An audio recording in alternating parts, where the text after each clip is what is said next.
going to start with this. Thousands of abortion rights activists will be demonstrating this weekend in more than half a dozen cities. We're talking Austin, Texas, New York, Chicago, LA. Joining us now, the ranking member of House Homeland Security. It's a pleasure to have back on Congressman John Katko. It's really great to have you on the show. Now, from where you sit, Congressman, when you hear about the illegal, they are against the law, the protests on the homes of Supreme Court justices, are Democrats in the White House, are they doing enough to say no, to stop this? Oh, absolutely not. And they're basically encouraging it by not discouraging it. And, you know, I did a lot of high-profile trials, and one of the biggest concerns was the influence on the jurors and on the courts and on us as prosecutors from the bad guys and people attempting to influence the process. You can't tell me that they're not trying to influence the process by going to people's homes and shouting and trying to intimidate them. And there is laws against this. There's absolutely no question that the laws are not being prosecuted. And I would wish I was a prosecutor again, because I'd go back and do it myself. You would do it yourself, because this is obstructing and impeding and trying to influence the judge, and that's against the law. So, you know, it just feels like, you know, when you look at the White House and what it's been saying, you know, the president today said, responding to the baby formula crisis because it's in the news, it's in the headlines. That's what he said.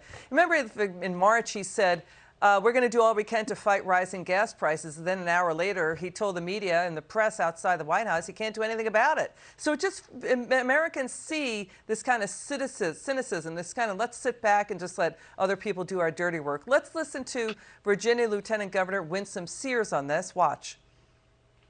What we need now is for the Merrick Garland to go ahead and do his job. You saw that he sicked the police on parents when they were at the school board, simply trying to be heard for the safety of their children.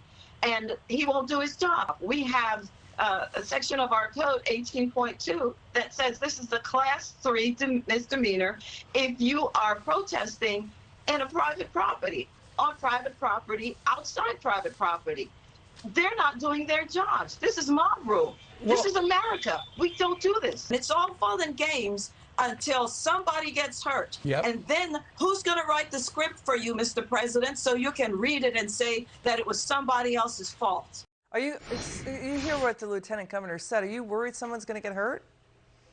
Oh, absolutely. I'm absolutely concerned about that. And I'm also concerned about the politicization of prosecutors. You know, when I was a prosecutor, we weren't even allowed to talk about politics in the office, let alone act based on political influences. And what you see with this administration is a failure to act for political reasons and acting because of political reasons, both of which are big no-nos as prosecutors. And it's very disconcerting. Then the way they're allowing the intimidation to ratchet up on the Supreme Court case is very, very concerning going forward. And Congressman, we got to talk about crime. We've got new footage coming in, the shocking moment.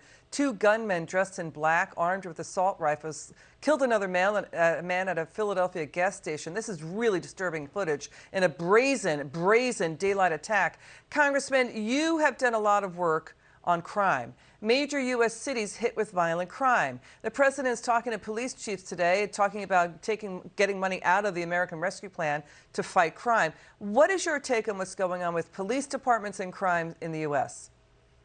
Well, over the last several years, the Democrats have done a very good job of demonizing police and making it much more difficult for them to lose their job by grafting on to all police officers the bad conduct of a very small minority of police officers. And what it's caused is a sense of lawlessness, a lack of accountability for criminals, and many other related things. And people are acting with impunity because they're not worried about being arrested. So we formed what's called the American Security Task Force, and I'm the head of it. And one of the things we're doing is coming up with a plan for next term when we take over the House. We're going to support and fund police. We're going to tackle recruitment and retention issues. We're going to address the crime against officers, which is skyrocketing.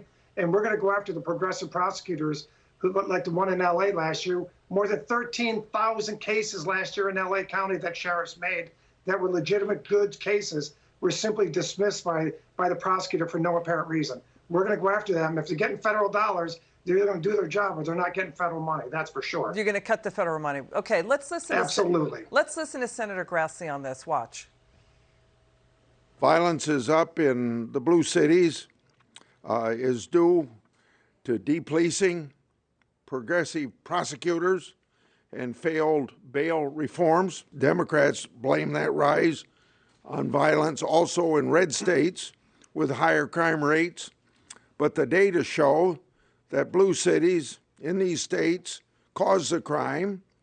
So set aside blue cities and red states are much, much safer. What's your take on that? He's spot on. I mean, it's unbelievable what's going on.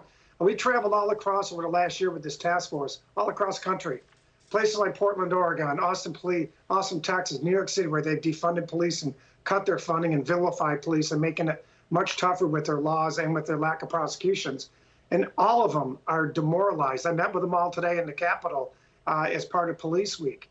And what they don't understand is you can go down to a police memorial, like they're etching the names of a lot of officers that were killed in the line of duty this year because of what's going on. It's a serious business. And we're going to fix it when we take over the House. That I assure you. Got it. Congressman Katko, thanks for joining us. It's good to see you.